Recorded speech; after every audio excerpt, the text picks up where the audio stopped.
Welcome to YAS Stripper Podcast. On this podcast, we'll talk about how classifying ourselves as workers is dangerous to society and marginalized people. We will also talk about the climate in and out of the club and all of the amazing things that sex workers do, and everything else in between. This is Daisy Ducati with YAS Stripper Podcast. Okay, I will disappear. All right.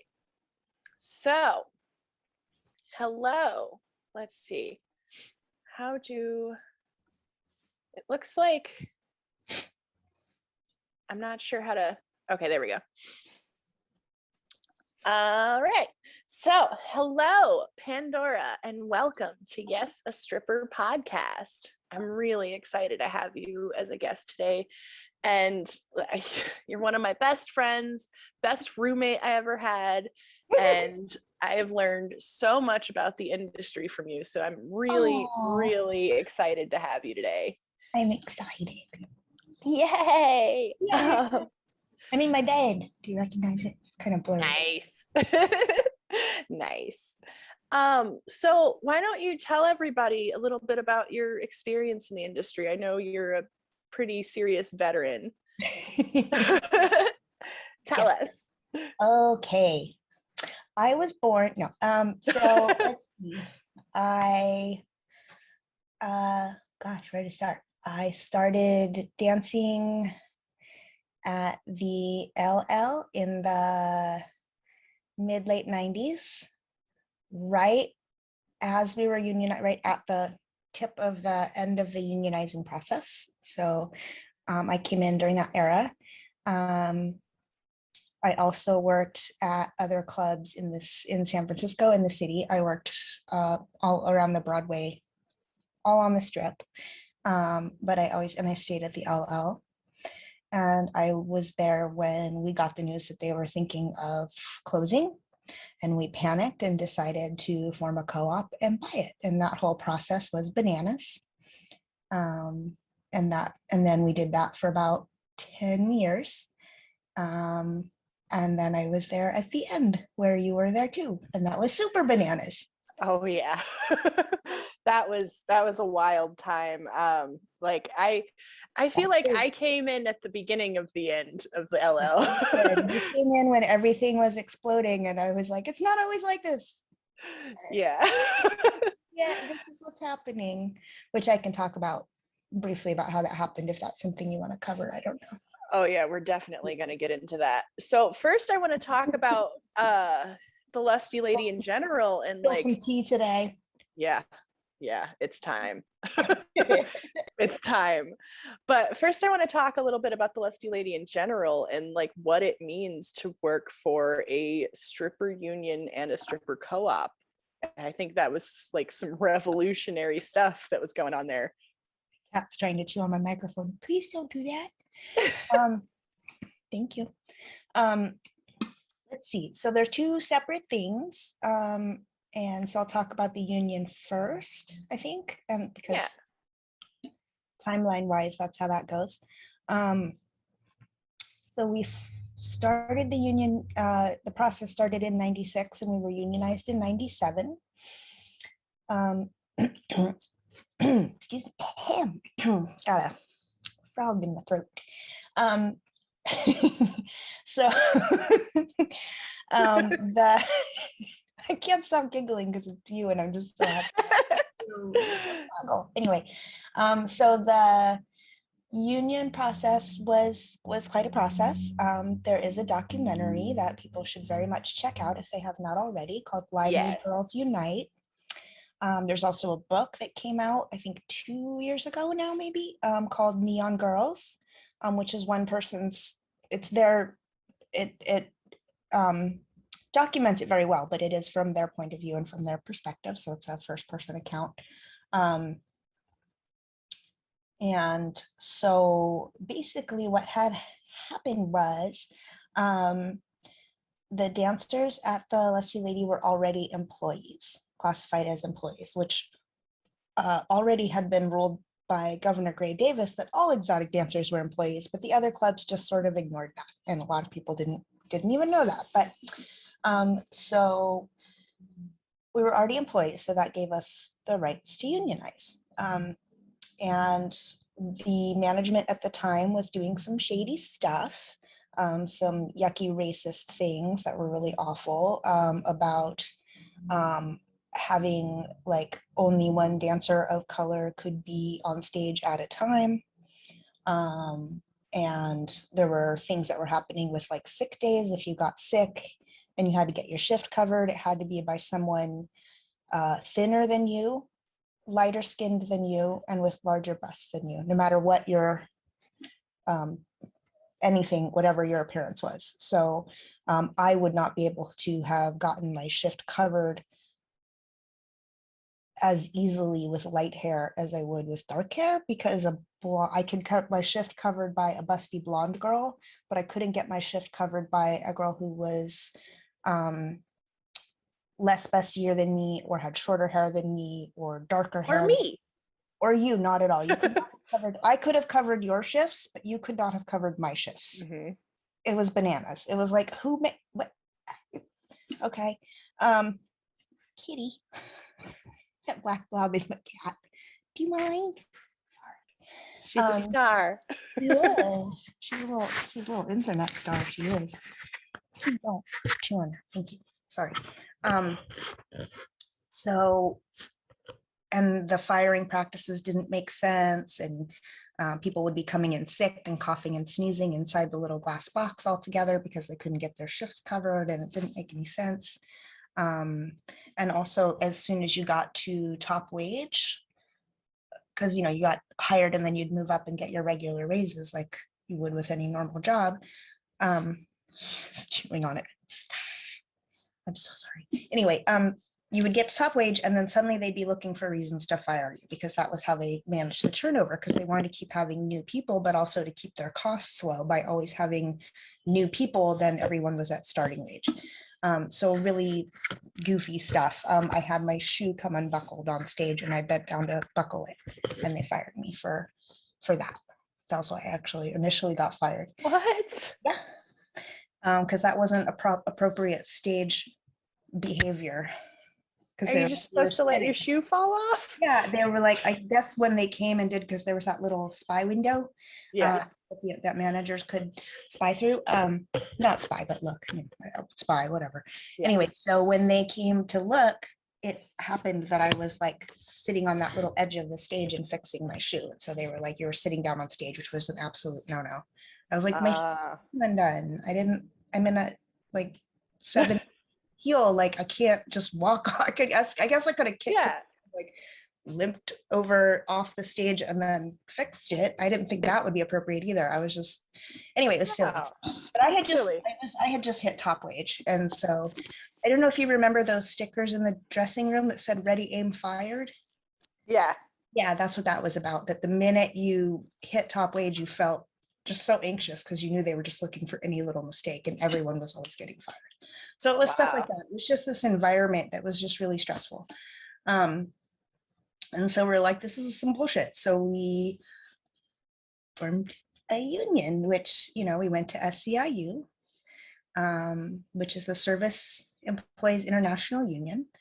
And they were supportive of us and helped us with the process. And then in '97, we successfully unionized. Yay. And let's talk about the windows also, like what was going on. Yeah. That was a big bleh. So there were, to anyone that's never seen the Lusty in a movie or been inside of it or seen pictures of it, around the stage, it was like a little sort of a music box with one wall mirrored and then windows all around. And people would put money in and the window would go up and the customers could see you dancing. And there were 2 windows on the corners that were one way. They felt that there were some customers that would want to look at the dancers and not be looked at, in case they were shy or I don't know.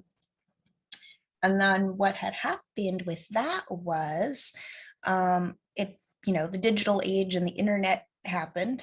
old. And then, so people started filming the dancers through the runways Mm-hmm. and then putting the videos of us dancing nude up on the internet for anyone to see for free without our consent. And so it felt really, really, really violating. And dancers complained and complained about it, about wanting to take out the one-way mirrors. And management felt that they would lose money, that it was a popular thing, and da da da. And a couple of things happened with that. One was that one day someone came in with a gun and shot into the window. No one got hurt. It's terrifying. It was terrifying. We were like, we can't see what's on the other side. Like we don't feel safe. So that was awful. And then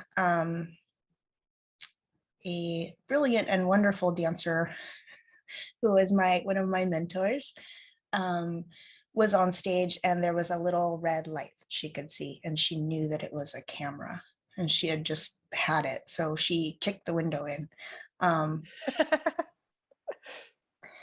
And hero. Yeah, she was just like, nope, and like kicked the window down. So a lot of these things were, things were brewing, things were angry, people were angry. It was a big fight back and forth about, what as dancers we have rights as humans to ask. And they were like, if you don't want to be on the internet naked with people looking at you, then you shouldn't be a dancer. I was like, that's not what this was before webcams, this was before OnlyFans, this was before any of that. So people were like, nothing against, that or porn or whatever, but they were like, that's not the job I signed on for. I want to come in, dance, get paid, and go home. And I don't want it out there. I don't want to worry like where it's going to go, that it's going to make its way to a family member or a coworker in another job or whatever. Like, doesn't matter. Like, it's there. They can decide that they don't want their image out there on the internet. And the management's attitude was sort of like, you've become a dancer, you've given up all agency as a person at this point. And we were like, no. That's a really dangerous position for them to take too. Yeah. And a real crappy one. So yeah, so we were just like, no, we're not really a fan of that. So when they wouldn't change it, and then the dancers went on strike, and then they did a lockout, which is illegal. And so then that was awful, but it also gave us the traction we needed to be like, okay, now the union's getting involved because you messed up. And sorry, the rest is a history of we won the union with votes and things, and we became unionized. And if people want to know like the extended story of the unionization, I definitely recommend Live Nude Girls Unite. That documentary actually introduced me to the Lusty Lady when I was in college, and I decided to go audition like pretty much the next day after seeing the documentary. I was like, I want to be a part of this. Yeah. And I skipped school to go audition. That is the cutest thing I ever heard. And it was probably one of the best decisions I had made in a long time. I'm glad I did it. If someone had told you about the chaos you were about to walk into, would you have still done it? I mean, I actually appreciate that I was able to be there and help in a way. Like I wanted to be a part of it, even in the messiest way. Even when it was on fire. You're yeah. Like, cool. Yeah, and I'm glad that I was able to be there and do what I did and kind of help hold things together even in the slightest little bit. You did so much. Could not have done that without you. Who else is going to get a safe out the door? Man, closing a business is not easy. Closing a business is not easy. Closing a business that has been in business for 30 years with 2 weeks to do it. Closing a business that has not shut its doors for 40 years. Yes. With no we were 24/7. Like we were a 24/7 business. Yeah.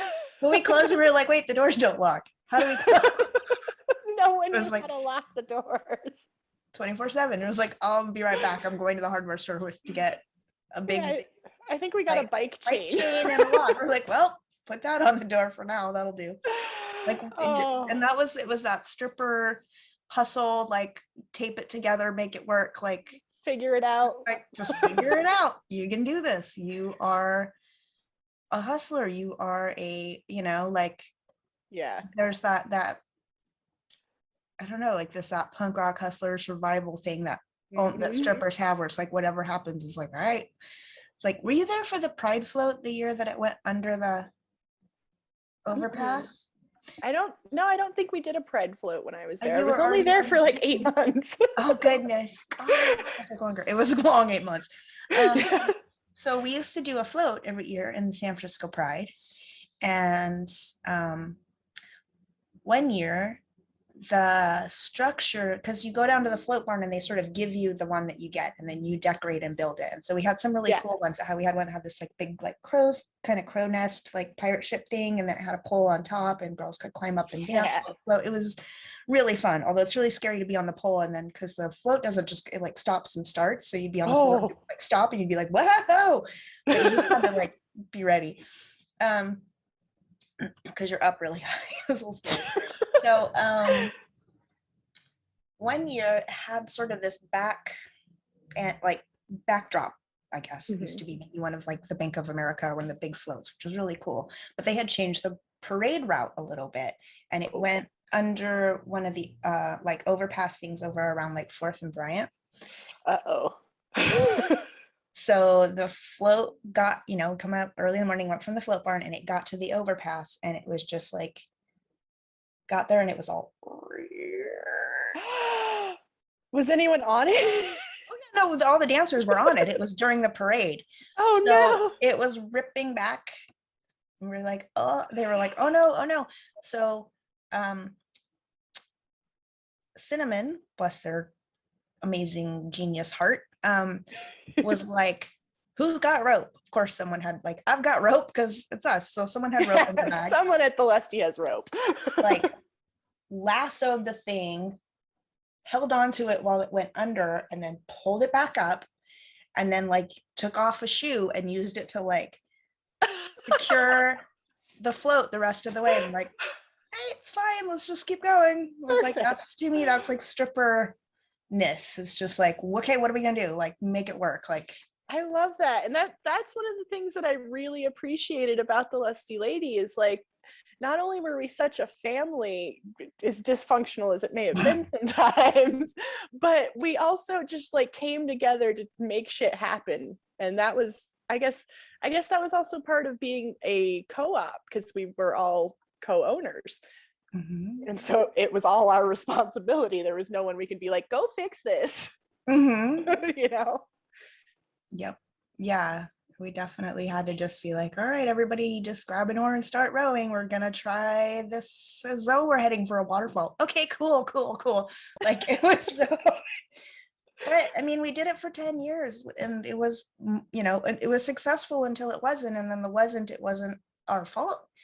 And like when people like, oh, it's a bunch of, like people said, there was of course it made news, it made a lot of headlines and national news when we were closing. And there was a lot of talk about, can strippers run a business? And this is what happens. And it was like, businesses go out of business all the time. Yeah.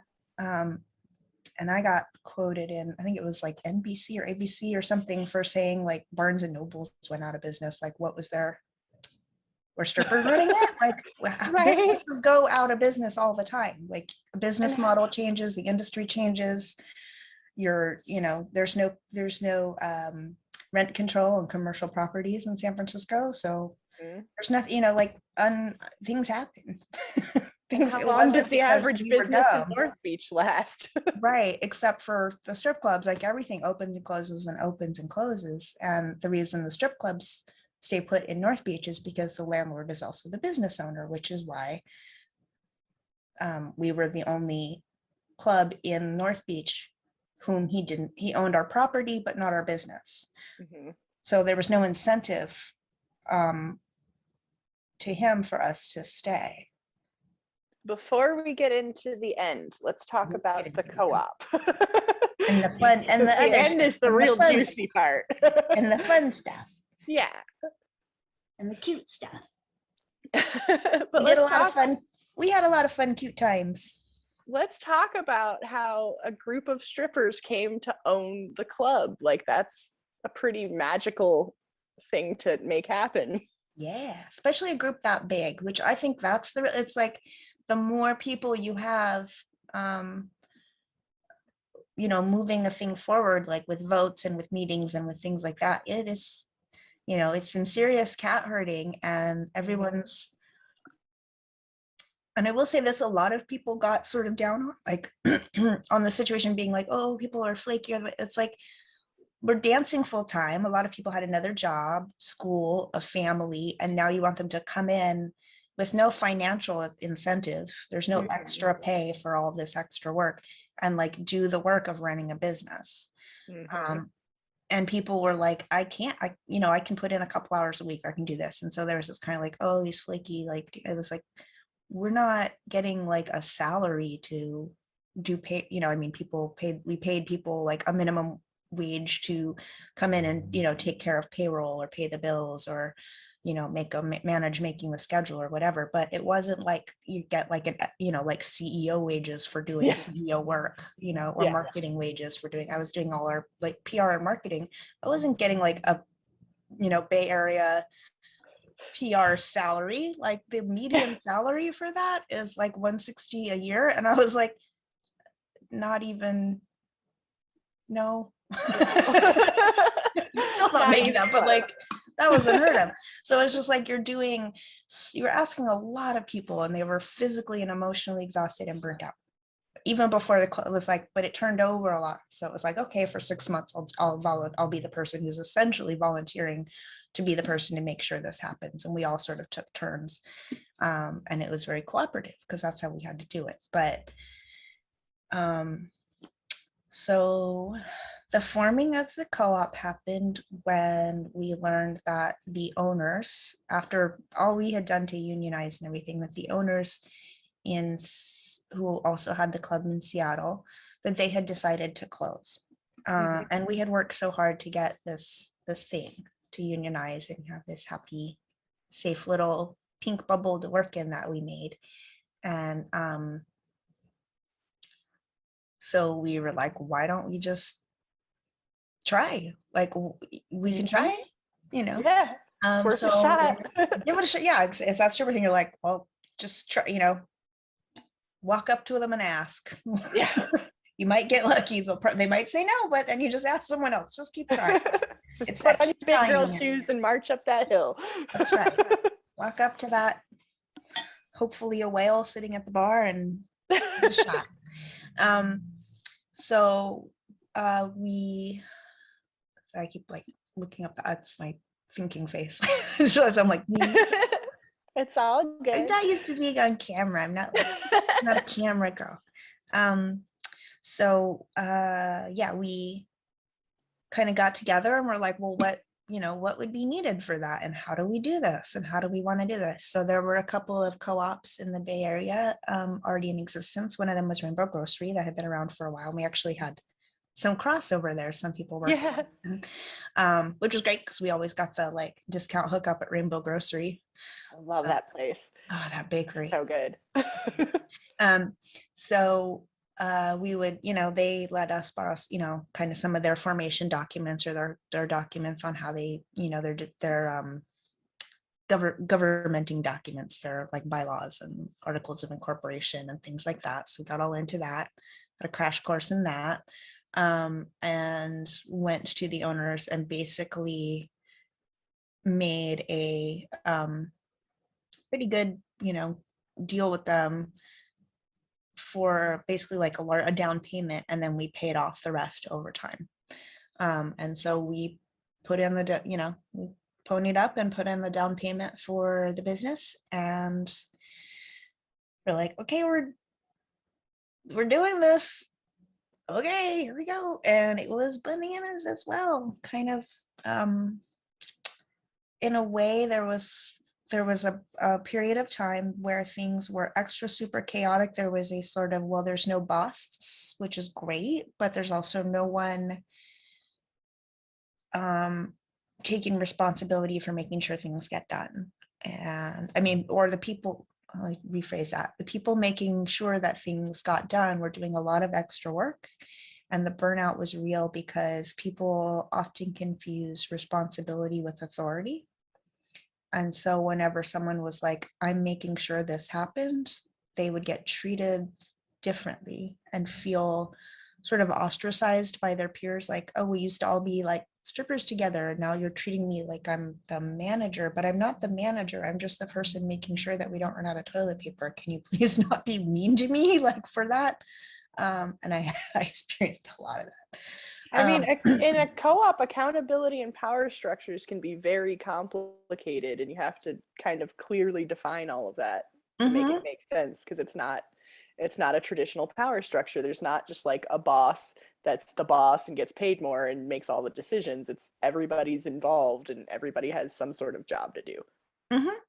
Yep, exactly. And so people would come in and they're like, oh, you're the person who makes these decisions, or you're the person who relays the information about the decision that the entire group made, but they're new, so they don't know the process. And so they would view you as the authority and there would be some hostility towards you.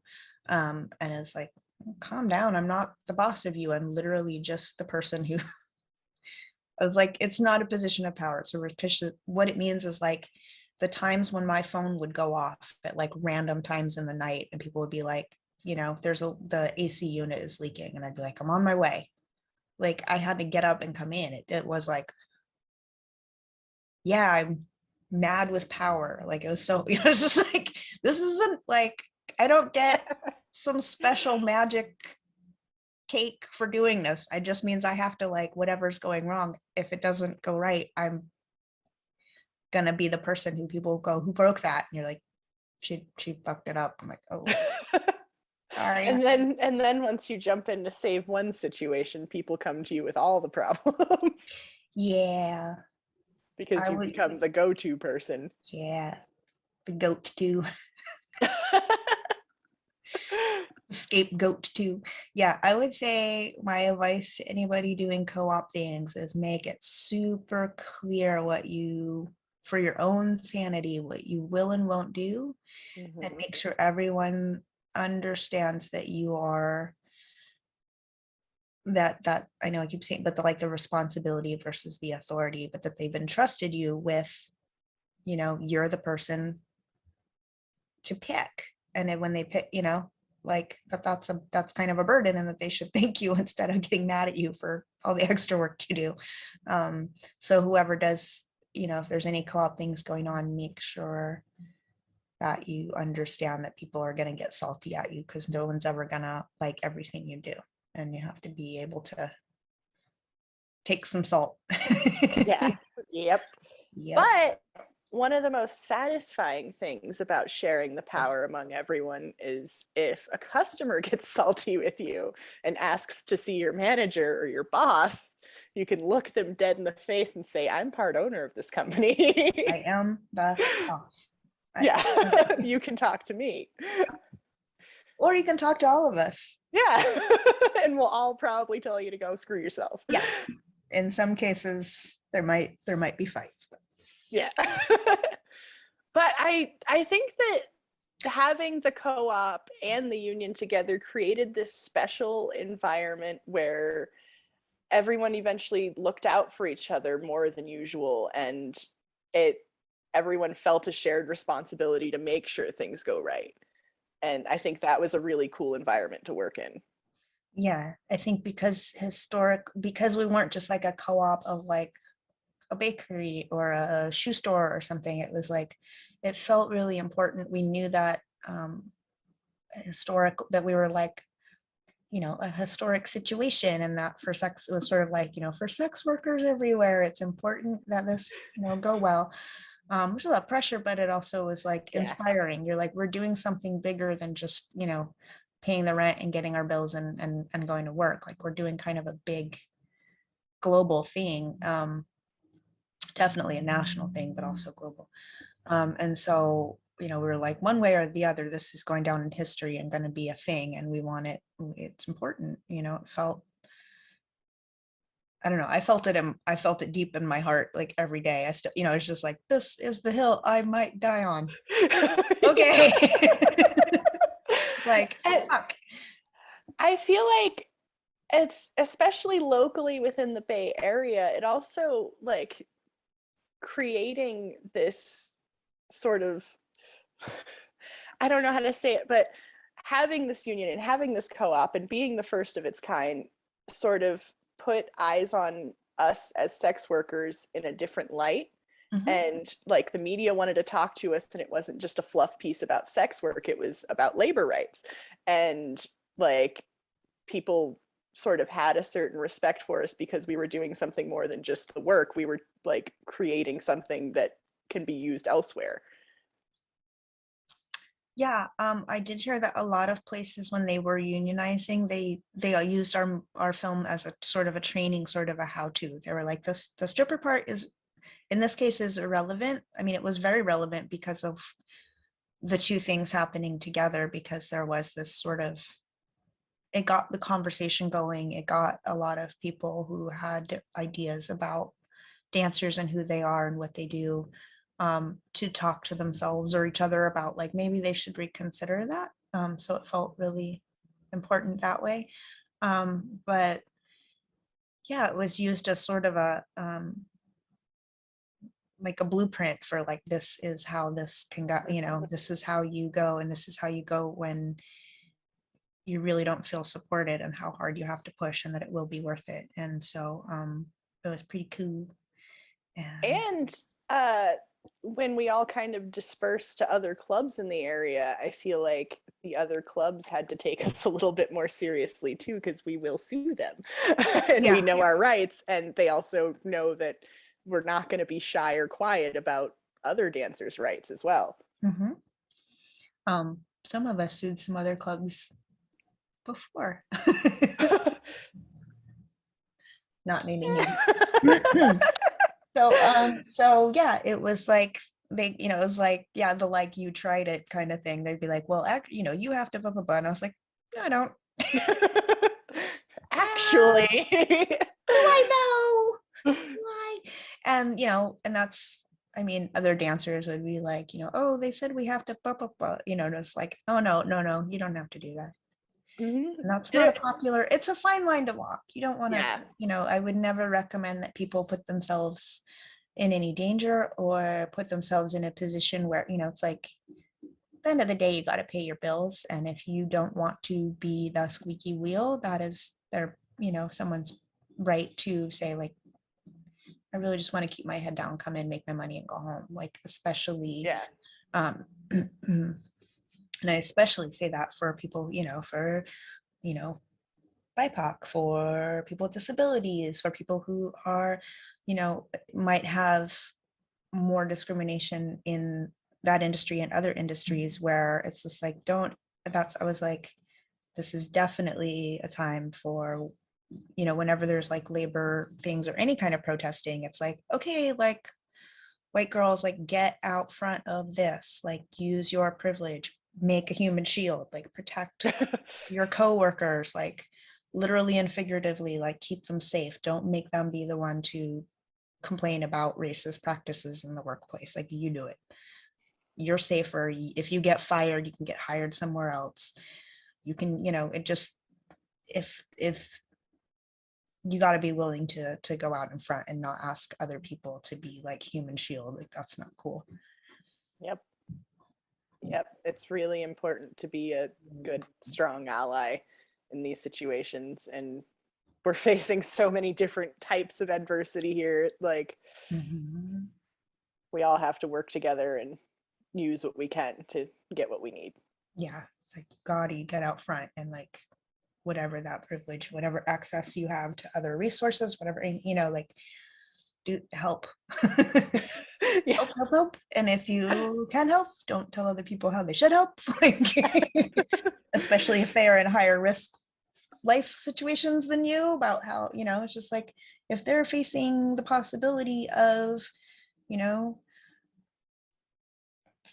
houselessness, or, losing access to medical care that they need, like, then they do whatever That's just another thing I feel very strongly about. There's the one hand, there's the like, we should all be fighting. And it's like, not everyone can every day, all the time. Like let the people that can't like fight for them, don't drag them out to the front and be like, hey, take shots at the most vulnerable among us.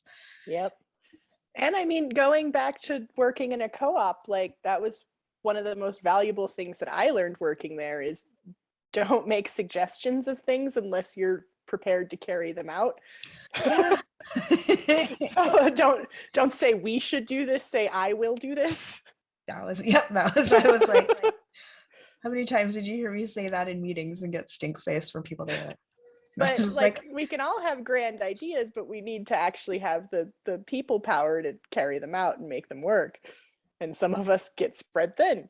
Yeah, and also, or just what access to resources do you have, whether it's historically, like with, some people had higher education or more access to just understanding things, and others of us did not, or just whatever other else we were taking care of. It's like, oh, we should all, it was like, I don't have time to do that. Right. I don't have the skills, I don't have the time, I don't have the resources. Like, you go ahead. Thank you for your suggestion. I look forward to seeing how you accomplish that. Yeah, it's hard. It's hard. But yeah, but also like, but bringing people up. There was one, so another hero of mine, our Miss Muffy, who is the queen of you can do anything. Yes. And they're still out there. If anyone needs help, go to the Money Witch on the internet. They are on Instagram. Oh my God, the best. Their memes are fire as well. The queen of sex worker taxes. The queen of sex worker taxes and money and what they did was the demystifying of these things. There was this like idea like, you don't have this formal education, you won't be able to do this. And she was like, it's not that hard. I Googled it. Like there are templates for these forms for forming a co-op, and I went through and took a previous one and changed all the names to our names and printed it up and signed it, and now we're like, there was just this like this idea, there's this sort of like keep away game of information that like, oh well, you don't have that, you're not going to be able to do this, you won't understand it. And it's like, I know that for myself, like I was telling that to myself, and I still, it's like, academia or, higher finance or any of that, like absolutely terrifies and mystifies me. And I was just like, I can't do any of this. And she was like, let's Google it. You'll figure it out. You're not, I was like, what? Like, don't you have to go to college for that? And she's like, no, they just tell you that so you feel like you don't have access to these things. And so this sense of, so doing the co-op kind of, for me was like you can do these big things and you can try, it'll be okay. Yeah, it's important. And I think that because we of the Lusty Lady were able to do those big things, it created a lot of hope for people elsewhere who want to work in a co-op and want to form a union and want to fight for their own rights and put their foot down and say, we are actually workers too and need to be treated as such. And I think it's magical that we were able to create that example for other people. Yeah, I would definitely say to anybody out there that's like thinking they can't do it, like if I could end up somehow with my name as listed as the CEO of the company, like and figuring out all kinds of stuff with my 7th grade dropout education and my like hot mess of being a homeless person history and like all that, like I don't come from anything that would help me with that. Like other dancers helped me, other sex workers helped me, and the sort of like hustly can-do-ness of being a stripper helped me, and that was it. It was just scrappiness. It was just like, okay, we'll figure it out. Who's got a rope? Grab a shoe, fix the thing. Like it already broke. Like how much? Let's just see what happens. Like so it was like that was how I learned to do that, and it carried forth into so all the other things that I'm doing in my life now, like since, and how I feel and why I feel like it's so important for me as like a sort of semi-retired, I don't know what I'm doing. But You're living your life. I'm living my life, hanging out with my cat. I baked pumpkin pie last night. It was great. Yeah. I feel like it's really, really important for me to reach back, and for people who are like, we want to start this thing, or we want to do this thing, but we have no idea, and like we can't do it, and like we'll have to like get, and I'm like, oh, you can. I just can't. I want to keep like being a little. Yeah, it may not be easy, but it can be It done. won't be easy, but it is not impossible, and it also won't be the end of the world if you, for the big picture stuff, like the unionizing and things like that, and that are like industry changers, there's going to be a lot of people involved. And if you have to like pass the torch or tap out for a little while and take a break and do some mental self-care, like do it for sure. Mm-hmm. And that, but the idea that like if it doesn't work right away, or it doesn't work, that there's no failing because you're trying and you're learning. And that sounds really cheesy, but it's like every time we make a little bit of progress, even if the progress is we tried something and now we can cross that off the list, we're like, well, that didn't work. Like that's still institutional knowledge that we can share with each other, like whatever you do, don't because we tried that and it was bad, like don't, You don't need an outsider as a management consultant.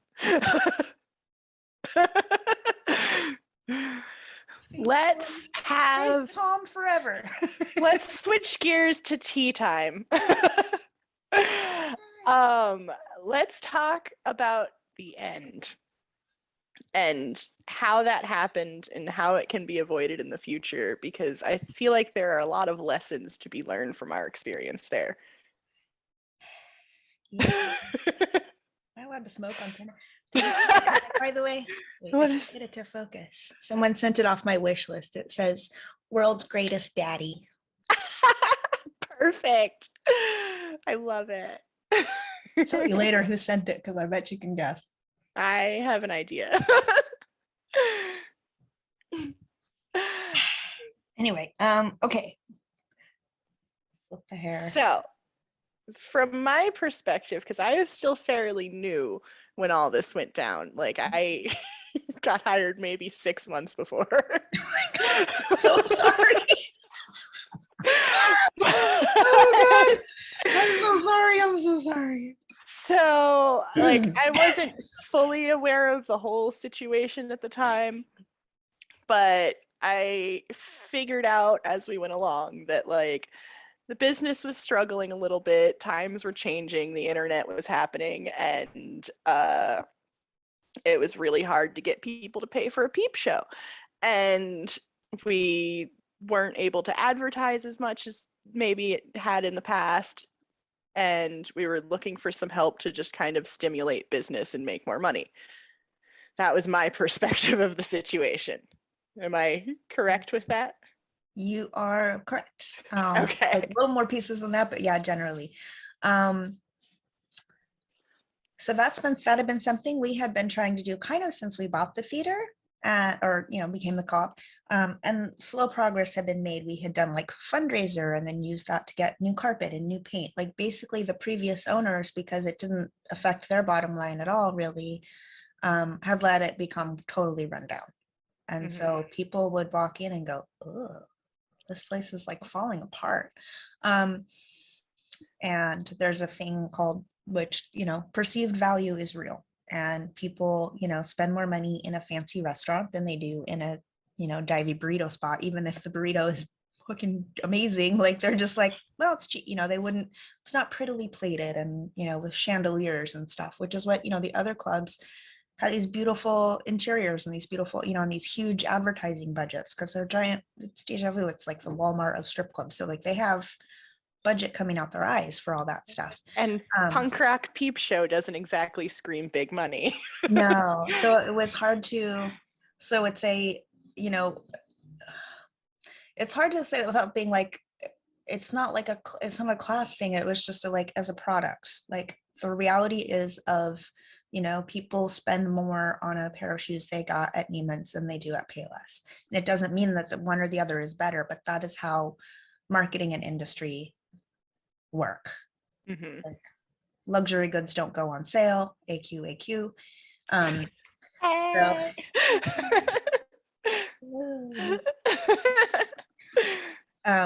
yes, we have matching tattoos. So the idea was, if we still want to keep our vibe and our spirit, we're still going to be punk rock, we're still going to be, cool, but like we could get some like, fresh paint and fresh carpet again, and because it's been a while, and like fix things that are broken. And the thing is that every time people came into the Lusty, they were like, this place is so cool, it's amazing, the dancers are so hot, there's so much variety, there are like all sizes, all colors, tattoos, no tattoos, piercings, like the whole everything. And they were like, they're so cool, we love this place. We didn't know, no one knows it's here. And we're like, we know, because advertising is expensive. Yeah. So we do these little fundraisers. We do like cupcake sales in the park, or have like bands play at a local thing that they would donate their time, and we would sell raffle tickets and get enough to run an ad in the paper for a year, and it was just like ridiculous, like that we're doing that. So we were sort of scrapping along and rolling along and doing our best, and wearing roller skates and pushing a boulder up a hill and all that thing that we were doing. Yeah. And then we got the word that the landlord was planning to triple our rent. And we were like, oh no, like we literally know. So And the one thing everyone knows about San Francisco is the rent is obscene, especially for businesses. Yeah, commercial businesses, and the leases are long. It's like, they want, you sign a 15-20-year lease. We'd always sign the lease at 10-year increments, so it had been 10 years. So, and they'd always kind of held it a reasonable, and they just decided to and a big jump had happened just in general in the city with rents. And now the Salesforce Tower is empty, so they goofed up. So anyway, so these things happened at once. Like we were already like just riding struggling, and trying to figure out how can we improve, like getting a website made and get it, like we're just doing little bit by little bit. And then this giant wave of, oh no, just hit us. We were like, we're fucked. So we really didn't want to lose it. So we sent out, kind of flares out to the community to, places like Center for Sex and Culture and all these other places, and trying to maybe get landmark status and get grants and like all of that stuff. And again, that was all stuff one didn't know how to do, but also like it hit us out of nowhere. We weren't like prepared. It wasn't like a long, like we have plenty of time to figure. We're like, we have no time to figure this out. We have about a couple months. We're fucked. Yeah. And so we were approached by some people who were associated with another adult business in San Francisco that was also an institution and seemed to be doing really, really well. And they said, we have someone for you who would like to make a large investment in turning the business around.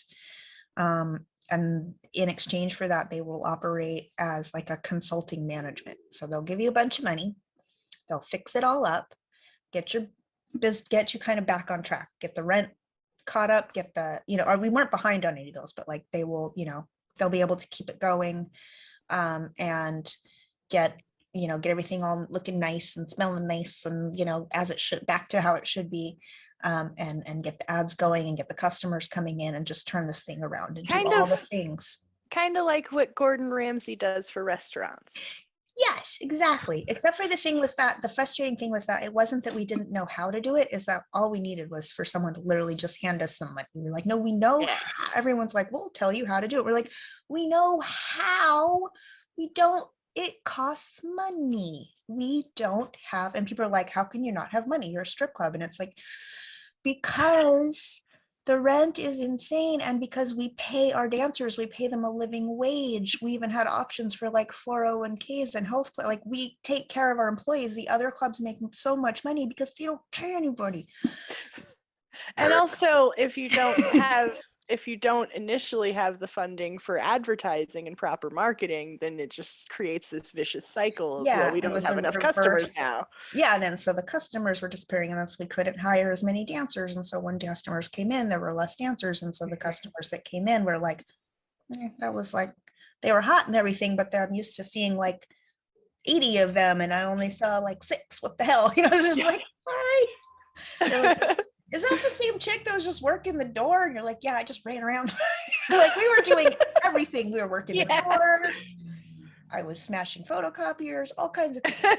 So anyway, so they came to us and they said, we will give you all this money, but we will want to be like a man, which as a business investor, that you kind of want, you're like, I want to get in there and see your books. I want to get in there and see how you're doing it. And I want to be able to influence this positively so that I get a return on my investment.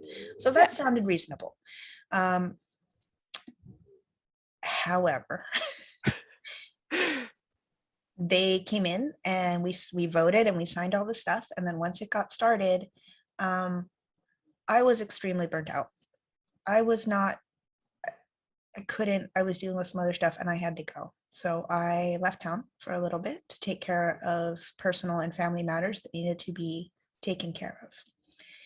In my absence, the person ran amok. And I did not know this until I got a call basically saying that payroll had bounced. It was Mother's Day weekend.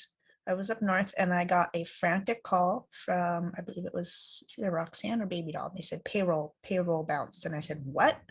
And they were like, yeah. So I was like, nope. And I got on a Greyhound or an Amtrak or something and came back and was like, what is happening in here? And it turned out all kinds of shenanigans. Yep. That we tried to sort of backpedal and fix, and it exploded, but we had to get them out of there. But there was, I still don't know if it was, like, I don't know if it was, I think it was a combination of incompetence and malice. Like, I'm not sure it was entirely one or the other. I think it was a bit of both. I think they thought they could come in and sort of shuffle this thing around and make it their own and didn't understand. I will just go ahead and say it felt real malicious. Yeah, I think that because they knew that where I was and what kind of connections and things that I had, and that they had to be careful of me and my situation. To me, to my face, they were very like gracious and like, oh, we didn't understand. We were confused. We thought this, we'll fix it. And then when I wasn't there, they were like doing all kinds of sideways bullshit that I didn't find out about until people told me later. And I was like, nope. And then once I came in, like, the parasite was already inside and it was like getting this situation, getting it out and getting it fixed, like damage was done. Yeah. And I don't want to perpetuate conspiracy theories, but I will say that the rest of North Beach had a strong financial interest in our failure. Yeah, to an extent, yeah. And our existence as a unionized co-op and being as free as we were could be perceived as a threat to the other clubs because other dancers see what we're doing and they want that. Right, or they're like, I will say, because I think part of it was because our business model was so different, that as far as like for the customer experience, that because it was different enough, I think that was a big part of what protected us. If we had been just another strip club with the same sort of business model, yeah, it might have been more of a threat, but they were like, they're not selling the same thing we're selling. It's a different experience. True. Because of we have lap dances and we have, like whatever, but focus was on the sort of behind the glass peep show fantasy aspect. So it was a little different. Yeah. Doesn't mean we weren't a threat, just means that they sort of they underestimated us terribly. So that happened. And by the time that had been found out, it turned out that those people were not taking care of getting the bills paid. Things were just mismanaged all over the place. They tried to fuck with the union, which was not okay.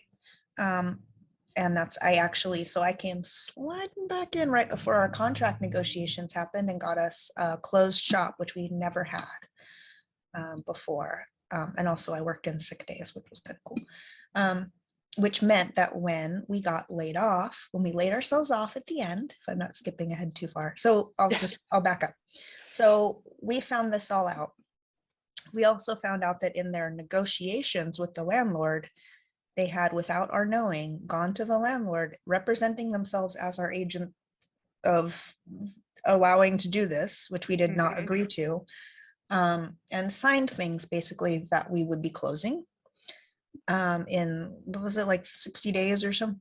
Yeah, I think But the we didn't original know. agreement was 30 days and I It was had to call the lawyer to renegotiate. Yes, because he went and sent things on our lawyer's letterhead that our lawyer had no knowledge of. He had like copy pasted the letterhead from our lawyer. And we were like, this seems like a conflict of interest. What's happening? And the lawyer was like, come again now? We're like, you're doing, and they were like, I didn't send that. That's not from me at all. We're like, okay, give us a second. We need to, and if we weren't so hassled and rushed and hustled, I think we could have, maybe undone the whole thing and been like, okay, there has been a huge misunderstanding. Let's come to the table and what can we work out and keep going? I don't know. There really was no time. That's what people And I know the statute of limitations on this sort of thing is probably up, but I'm pretty sure what happened was not legal. No. Well, that was part of why we got some extra time was with the union, was because the WARN Act, which is if you have more than a certain number of employees, you have to give them more than a certain, you can't, if you're laying people off, you have to give them a certain amount of notice in the right way. And they just kind of came in and they're like, well, and a contractor cannot negotiate for the closure of the business. No, they were not authorized to do any of that. Like, they were authorized to represent us in some capacities, but the thing is, because we were the co-op, they still had to, whatever it is they were going to do, they would have had to bring it to the meeting, get us to vote, and then they could be the one to, like, yeah, if you want to take the bus to the other side of town and have a meeting with him, you can, but you have to tell him what we told you to say. You don't just say whatever comes to your, you're not the owner here. You're actually the only one who doesn't own the business. Yeah, you are an employee, and you are the only person here who is an employee who is not a part owner or a union member. You're a consultant. Just like if we hired someone to fix the website for like a limit, it was like, this is a limited time consulting. And then when it's turned around, you should be getting a return on your investment. But it was a no fault. It was supposed to be like a no fault. Like if the investment didn't return, we would be, they're like, I'm so sure that I'm going to get my money back on this investment. It's like a Shark Tank situation. Yeah. Fish tank. Whatever, mermaid tank. Well, we were kind of a tank. So they went to the landlord and just sort of like, without us even knowing, like agreed to close. They kept telling us that they had not been able to have a meeting, that the landlord was evading them. When we finally tracked it down and found out that they had signed things already on our behalf weeks ago, agreeing to close. Yes. With like 30 days, and we were like, nope. So we scrambled, we got a little extra time.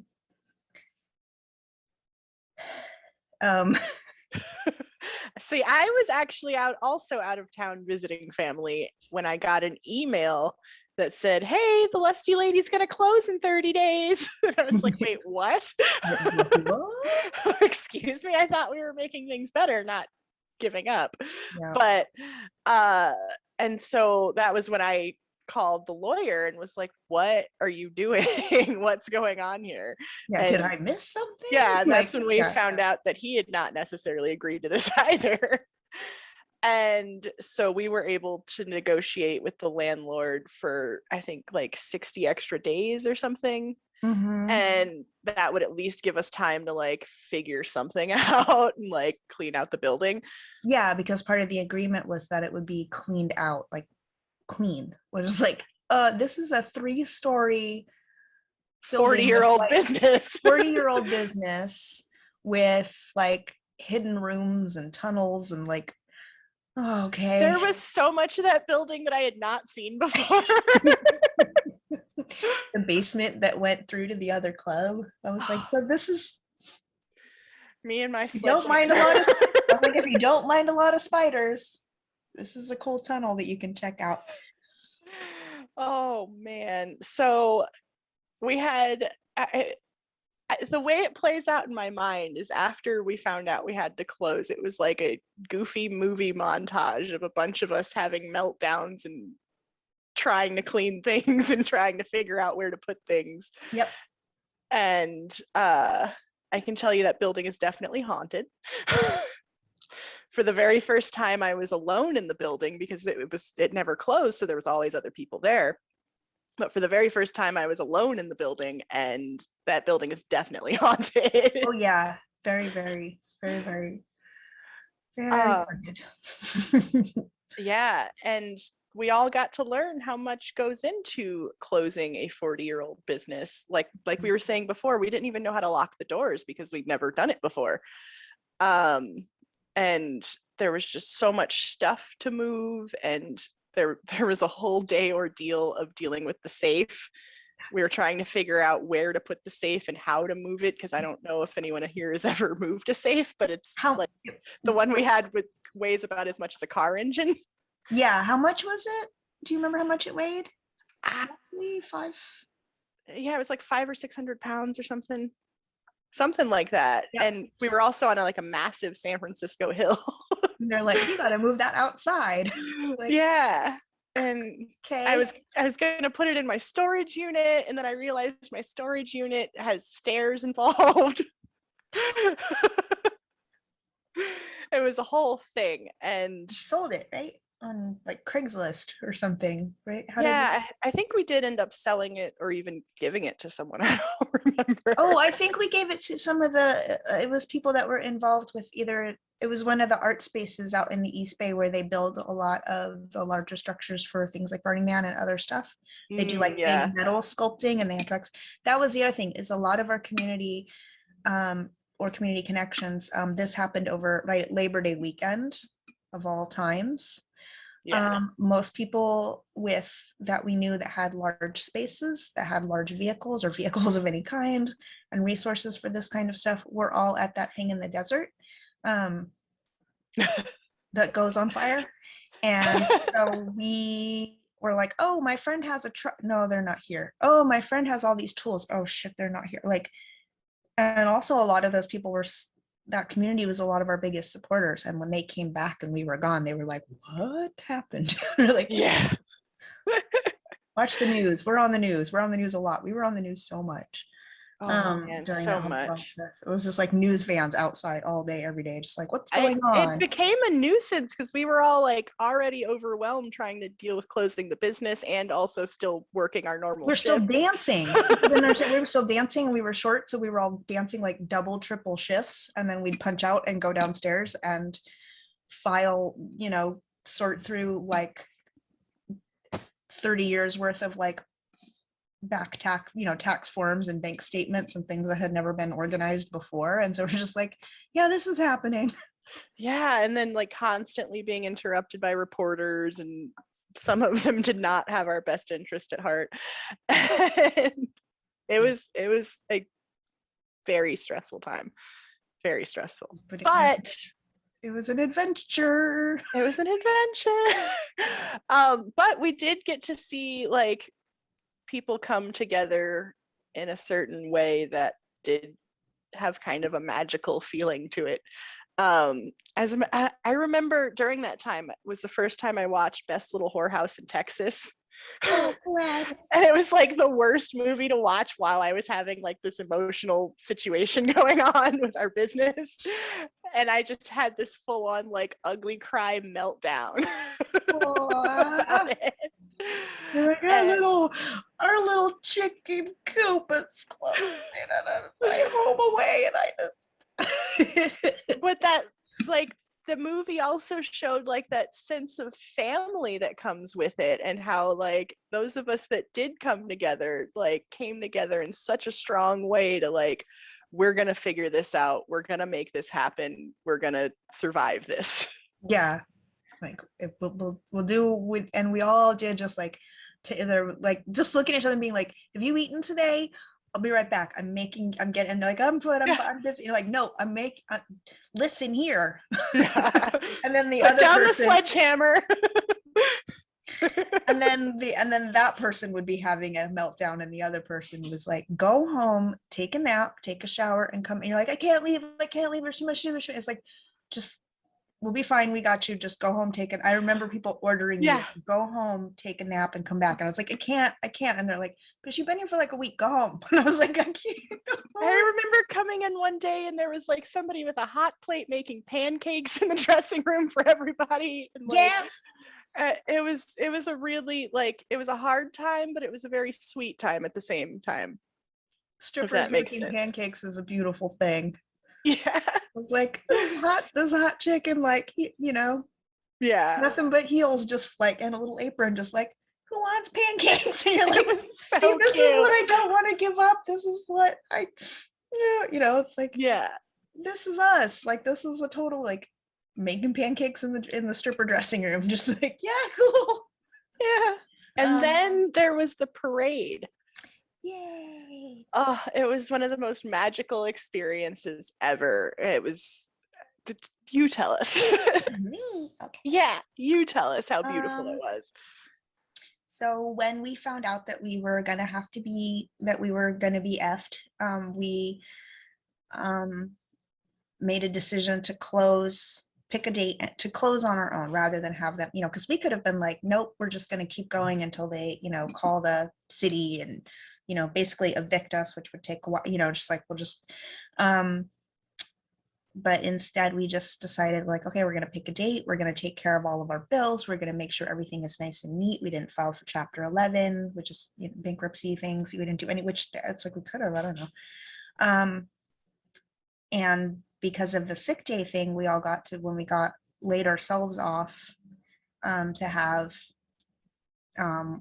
basically like a severance. So people got to leave and be eligible for unemployment and eligible for get some money to get them through, which, I think was really, to me, that was kind of like, that was my proudest moment in life, being like, I made it so that when like people left, it's like, here's a big check, not a big check, but to us a big check, like enough to, give you a minute to like get on your feet and find another gig, if, so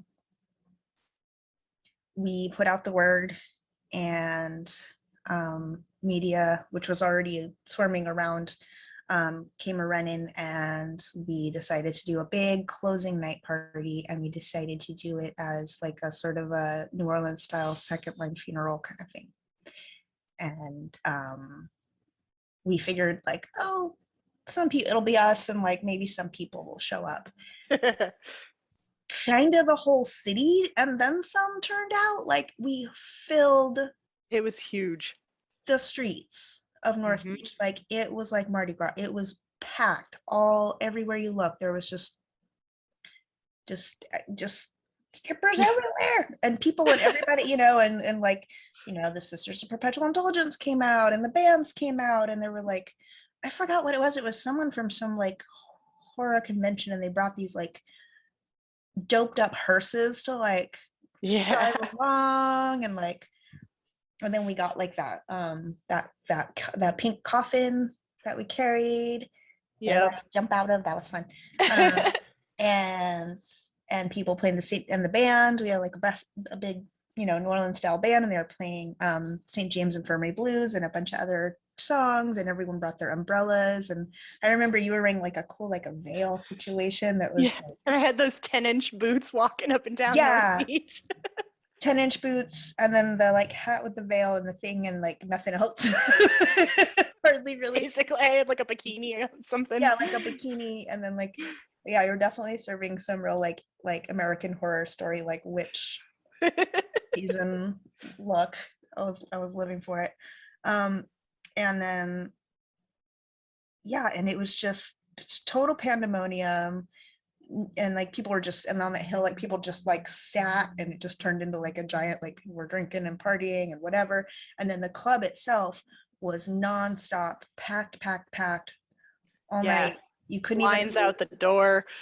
Giant lines out the door, just raining money. We opened the back to anybody who had a former dancers, going back as far as the formation days from like, pre-union to union. And so people who were like, I danced here in 82, and like, Yeah. I'm grandma now. And we collected like all the, we're just like, if you would like to go on stage one last time and say goodbye to it, like put on a pair of heels, like go on up. And people were like crying and hugging and Yeah. having sex everywhere. we were just like, I'm having some feelings. Yeah. One of us Jonah. might have gotten fucked on the pole. Yeah, I was like, I'm having feelings. Do you want to maybe fist me in the office and I gotta let some of this steam out. I'm having emotions. Like, yeah, sure. So yeah, all the dancers were making out and chasing each other around, and it was just making money, setting things on fire. We were just like, I don't care. Like it became our it was like, what are they gonna do? Fire me became our favorite. We'll just do anything. Pretty much. I remember getting up on the front desk and like twerking on the front desk. He was like, I don't care. Yeah. And then it was me and I think Kitty and Courtney like set it on fire. Yeah. Or don't do this at home, kids, but if you pour Purell and then light it, it makes a real neat little thing. But again, we were like, fire. Like, who cares? Literally burning down. We put it out, but yeah, it was a real Dionysian festival. It was very, very got real witchy. So yeah, we just went bananas. We went berserk, and then after that was the part where we had to stay behind and clean up and get everything, because we ran the business until like days before we had to be out of the business. Like we were like, okay, now it's because we need the money to do the thing. And then we're like, okay, now we have to clean it out and be out in time, so that, because I think the agreement was some pretty substantial amount of money that if we weren't clean out and everything gone and ready for them to come in and do whatever they were going to do to it on time. Which is crazy because they still haven't done anything with it. I mean, they've definitely gutted it. It's all empty. Yeah. Like all the way up, all the walls are gone. It's like just down to the studs and some support beams. But yeah, it was supposed to be some kind of schmancy restaurant, and then it wasn't. And then I can't imagine putting a booth for food where there used to be a booth for a peep show. I know. But we always were like, I don't know if they stopped trying, because every time they talked about it, we'd all come out of the and comment and be like, oh, we're showing up. We are going to show up in mass and like ruin your opening night. Like it's going to be, I mean, we're going to come in as customers. We're going to order food, but like, we're going to all show flash up. Mob that motherfucker. Yeah, and be like, yes, that used to be right here where the kitchen is. Want to see pictures? Yeah. So it was pretty gnarly. Yeah. So I don't know what's going on with that. It's still sitting empty. I have been by quite a few times. We did get a plaque on the sidewalk. I saw that. It was nice. Yeah. I did break in once to the empty space, and then I got caught and ran away. I wonder if my key to that back door even still works. I wonder if they even bothered to change that lock. I wouldn't. No, I have no reason to. But like, I was like, wonder if they even bothered to change it. Yes, empty in there. And then, but it does go through to the restaurant on the other side. I think so. Yeah, all that stuff in North Beach is connected through weird doorways and tunnels. Yeah, it is. It's definitely a crazy maze up there. And then after all that, we all collapsed for a little while. There was still a lot of paperwork to be done once we physically got out of the office. So there was a lot of office work. That again, a former Lusty let us use their space as like an office space, and we could move all the files there. And then I did the thing of secure filing, which is still, I think I'm almost at the last batch of shredding. Yay, yeah, because there's like requirements on how long you have to keep people's paperwork, and that's the thing. It's like no one was going to do. It's like if we're a co-op and it's no one's job, if everyone just walks away, and it's like technically it's not my job to take care of that. It's like the person who says, shit, okay, I'll do it, Yep.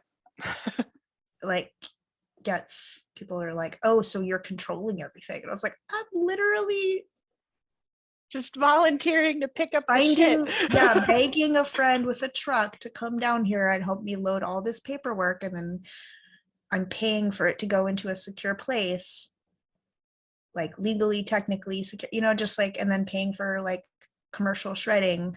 And I have the receipts literally from, so if anybody, I still hold on. It's like, if anybody ever needed to go back and check and need to see receipts, like, yes, they were properly stored. Yes, employee files were properly shredded. Like they weren't just, because like, Can't just throw them away. yeah, no. Yeah.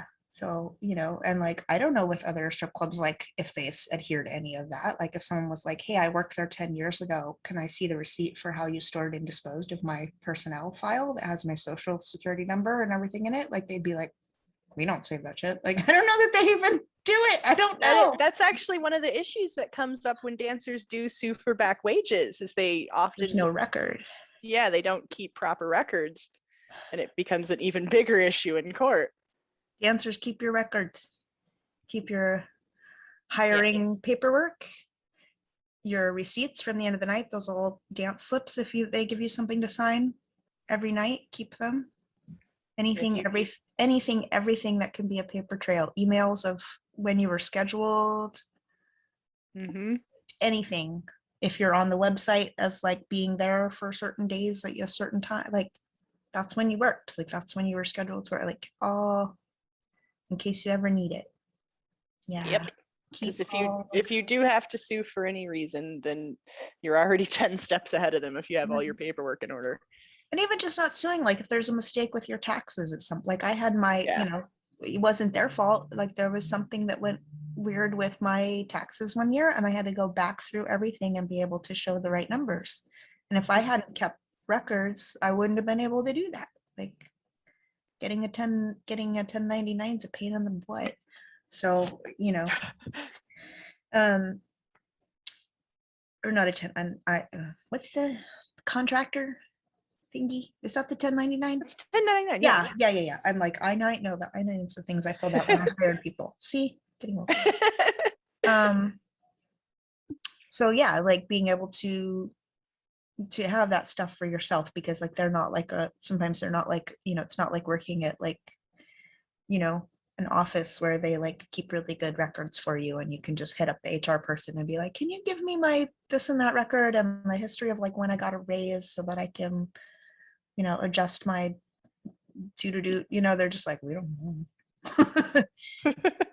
know. Okay. Number one, take care of your body, and especially on your knees. Yes. On your back and everything. Like floor work is really hard on your joints and your knees. And if you're only, if you're younger, you're only doing it for a little while, it can still come back later, and having body pain as a result of dance. I mean, all, athletes and dancers have later on ouchies. So please like take care of your body. And the other is the AQ. Yes. You are worth a lot. We all have those times where it's like, you just gotta make rent and you gotta like get what you gotta get, but like, yeah, if that people have been tipping dollars on stage since the 60s. The dollar has not the same value that it had in the 60s. People have been paying $20 for a private dance since the early 80s. $20 in the early 80s was a different amount of money. Yep. We should be charging much, much more. And other things have all gone up. The cost of living has gone up. Rent has gone up. Food has gone up. Alcohol has gone, and then that's the thing, is they're always like, oh, well, if you charge more, they'll run away. Drinks cost more. People are still going out. Cover charges are more. People are still going, like movies are more. Like everything costs more now. Yes. The only thing, for some reason, the industry is like like digging its heels in is like, oh, we can't charge more for dancers, or we can't expect people to be putting at least 20s up on stage when they tip a dancer. Yes, they should. It's almost 2022. What in the fuck? Yeah. The 1980s were 40 years ago. Yes. That is, I'm like, that, what the, with that, and clubs are like, oh, we can't, lap dances is going to start at $20. They started at $20 in the 80s. Like, they haven't changed. Yeah. So charge more if you can charge more. And that's part of why the unionizing, it's like, and clubs are like, oh, well, if we, pay people a living wage, we'll go out of business. It's like, then your business model failed. Like, that's not the employee's fault. Like, pay people. Yes. And then I'm going to take this even a little bit further with regards to the Lusty Lady. If you had to do it all again, what things would you, what parts of the business model would you keep, I guess? I would absolutely keep the union. I would have changed the co-op model to be a little bit of a longer lead time for people who are more seriously invested in being in a co-op member, which is a little bit more standard in other places as well, that you work somewhere for 5 years or so, and then you become, and employees can still be involved, but there would have to be sort of a longer lead up. I think we had to sort of just kind of let everybody be a member, and then that made the decision processes difficult because we had so many people to get to agree on something who all came from different ideas about how things work, and it slowed us down a lot. And there were a lot of things that were good ideas that I think could have worked out, but unfortunately the process was too slow. So I would have lowered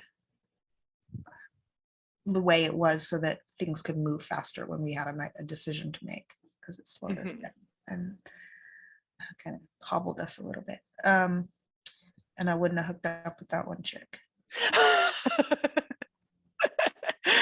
The rest of them, absolutely, that one. Sleeping with your coworkers does make things complicated. Yeah. It can. Yeah, it can.